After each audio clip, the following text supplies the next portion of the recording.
Bismillahirrahmanirrahim. Assalamualaikum warahmatullahi wabarakatuh. Salam sejahtera bagi kita semua. Semoga kita semua dalam keadaan sehat dan sukses selalu.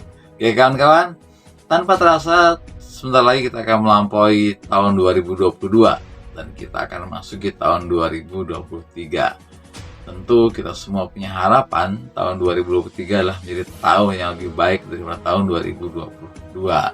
Namun kita juga harus mengakui bahwa tahun 2023 bukan tahun yang lebih mudah daripada tahun 2022.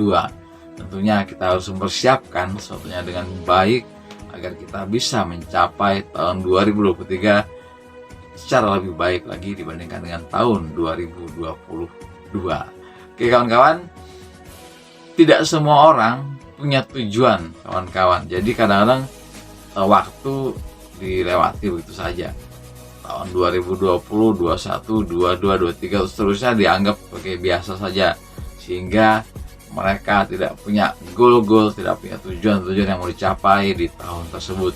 Nah kawan-kawan, jika kawan-kawan ingin lebih baik, maka kawan-kawan harus menentukan tujuan apa yang ingin diraih pada tahun 2023. Kenapa? Jangan sampai kita hidup hanya mengalir saja. Kita ingin punya sebuah keinginan, kita ingin yang lebih baik, tapi kita bingung apa yang mau kita capai di tahun 2023. Oleh karena itu kawan-kawan, mari kita mencoba untuk membuat sebuah skenario, sebuah desain tahun 2023 agar kita bisa mendapatkan sesuatu yang lebih baik lagi. Oke, tentu yang pertama kali adalah kawan-kawan harus membuat sebuah goal ataupun tujuan-tujuan. Nah, misalkan bagi kawan-kawan yang belum punya pekerjaan, kawan-kawan tuh akan merencanakan bagaimana caranya saya agar bisa mencapai sebuah atau mendapatkan sebuah pekerjaan yang cukup baik seperti itu. Nah, setelah kawan-kawan memiliki sebuah goal ataupun tujuan, tentu kita harus buat sebuah perencanaan. Nah, ketika kawan-kawan sudah menentukan sebuah goal, misalkan bagi yang belum bekerja, kita buat sebuah rencana. Oke, bagaimana saya bisa mendapatkan sebuah pekerjaan? Nah, tentunya kawan-kawan tahun 2023 menargetkan bulan apa saya harus sudah punya pekerjaan misalkan. Oke, misalkan pada bulan Maret, artinya saya bulan Maret 2023 saya sudah harus mendapatkan pekerjaan. Berarti pada bulan tanggal 1 Januari kawan-kawan sudah harus merencanakan sebuah persiapan. Apa itu? Perencanaannya itu membuat sebuah lamaran kerja di sebuah perusahaan. Oke, nah ketika kawan-kawan membuat sebuah alternatif, oke, inti pekerja adalah mendapatkan sebuah penghasilan. Kawan-kawan bisa mencoba dua pilihan, yaitu bekerja atau berwirausaha. Bagi kawan-kawan yang punya modal, nggak ada salahnya sambil kawan-kawan menunggu mencari pekerjaan, kawan-kawan bisa mendirikan sebuah bisnis kecil-kecilan. Oke, nah berarti kita sudah punya dua perencanaan untuk mencapai tujuan kita. Goal kita adalah bekerja, kerjalah untuk mendapatkan sebuah penghasilan. Tentu bisa kita lakukan dengan cara bekerja atau kita dengan cara berwirausaha. Nah, setelah kita susun perencanaan, oke, 1 Januari saya akan buat lamaran, tapi saya nggak mau menunggu nih. Itu adalah sebuah tekad ya, sebuah tekad yang sudah kita buat dalam hati kita. Oke, saya nggak mau nunggu panggilan doang deh. Saya harus coba siapkan usaha apa yang mau saya bikin di tahun 2023 sehingga saya nggak boncos terus. Sehingga saya punya sebuah penghasilan. Nah, setelah kawan-kawan tentukan, oke, lamaran sudah siap nih.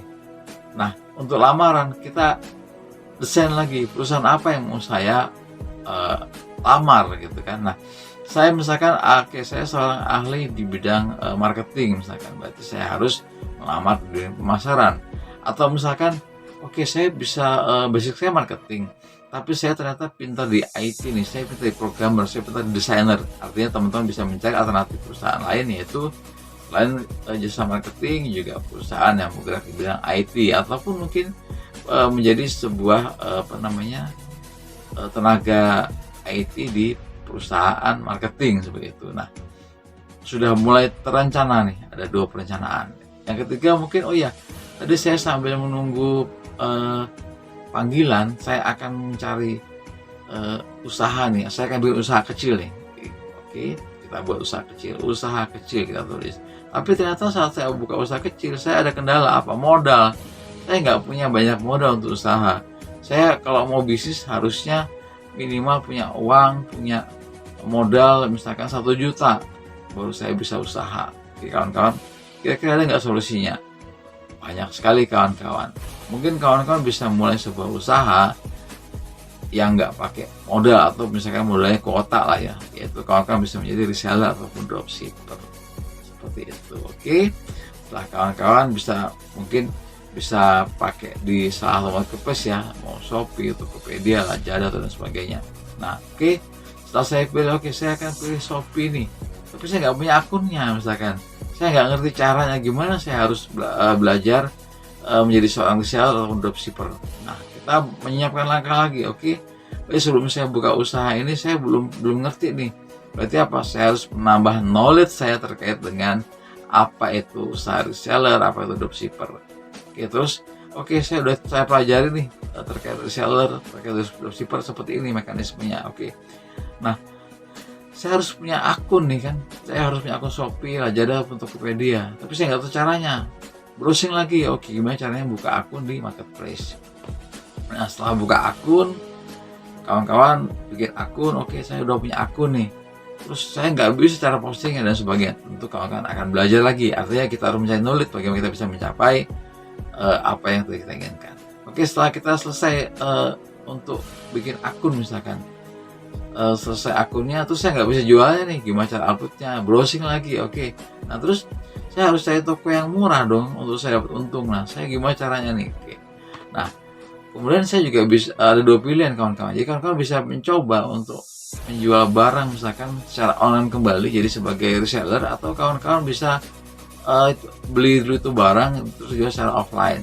Tentunya tadi kita ngukur ya, ketika kita punya modal misalkan cuma 500.000, berarti kita pilih barang-barang yang ya harganya 25.000, 40.000 untuk kita tawarkan kepada kawan-kawan kita. Jadi kita beli secara online dan kita jual secara offline. Tentu kawan-kawan takut ya, aduh aku takut dong kalau misalkan nanti nggak laku. Oke, nggak usah pakai barang dulu deh, ambil dulu brosurnya, di print, nah kemudian kawan-kawan tawarkan. Oke, ada jalannya kan. Nah sih kawan-kawan, jadi gini, ketika kita udah berencana, jadi kita akan ada gambar, oh ya ternyata begini ya, aku 2023 cari duit nih, aku 2023 sudah ada penghasilan, aku harus bekerja. Oke, Maret aku udah harus ngelamar kerjaan. Oke, aku udah buat lamaran di perusahaan A, B, C, D, E. Oke, sambil nungguin aku mau buka usaha deh. Oke, ini aku udah siap untuk Shopee-nya, dan aku misalkan akan ambil yang kecil-kecil deh, yang segmennya kecil luas tapi harganya murah. Misalkan aku akan jual alat tulis nih misalkan, karena mungkin sebentar lagi anak-anak mau masuk sekolah. Aku mau coba cari alat tulis, atau misalkan aku mau cari tempat tulis deh yang lebih spesifik gitu. Nah kawan-kawan, ketika kita sudah merencanakan sesuatu, kita punya gambaran. Nah direncanakan pun belum tentu berhasil kawan-kawan, apalagi kalau kita tidak merencanakan gitu. Oke kawan-kawan, tadi sedikit contoh ya, contoh kecil sebuah langkah ketika kita udah punya tujuan, kita buat perencanaannya bagaimana dan kita eksekusi. Nah tentu kawan-kawan punya bidang yang lain, mungkin ya, punya goal-goal yang lain, tapi seperti itulah caranya kurang lebih. Jadi kita brand mapping, kita rencanakan, kemudian kita buat timelinenya ya. Jadi misalkan kita tadi ngelamar pekerjaan Januari, kita buat, terus kita kalau misalkan ini nunggu, kita buat rekapan lagi, kita harus buat, kita putuskan. Dan kan juga kita usaha tadi, kita pilihnya, kita usaha mana yang mau kita pilih, kemudian kita tetapkan kapan kita harus bisa mencapainya. Begitu. Jadi setelah tadi kita buat perencanaannya, terus masukkan dalam timeline sehingga kita tidak terlalu mengulur-ulur waktu. Oke kawan-kawan, sederhana sebenarnya, tapi tidak mudah untuk mengaplikasikannya. Perlu sebuah latihan, perlu sebuah konsistensi. Mungkin nanti kawan-kawan setelah menentukan sebuah goal dan punya sebuah rencana, nggak untuk kemungkinan dalam perjalanan kawan-kawan punya goal yang baru. Oke, punya goal yang baru dan punya rencana yang baru, nggak ada masalah kawan-kawan. Tapi teman-teman harus bisa lihat, harus ingat, dari goal yang udah dibikin sekarang dengan goal nanti yang baru, mana yang lebih prioritas. Sehingga setelah kawan-kawan nanti aku punya 5 goal nih misalkan, ataupun 6 goal tahun 2023. Prioritaskan mana yang lebih utama, mana yang lebih penting bagi kehidupan kawan-kawan semua. Nah, setelah kawan-kawan menemukan yang paling penting, paling prioritas, maka tempuhlah itu lebih dahulu. Karena kita hidup hanya 24 jam. Kita nggak akan mungkin bisa mengerjakan semuanya secara bersamaan. Sehingga kita harus menentukan mana prioritas yang harus kita kerjakan. Oke kawan-kawan, mungkin demikian sharing kita kali ini. Semoga bermanfaat untuk kawan-kawan semua. Mari kita tempuh tahun 2023 dengan optimistis, dengan kekuatan usaha, dan jangan lupakan doa kepada Allah SWT. Terima kasih sekali lagi. Wassalamualaikum warahmatullahi wabarakatuh.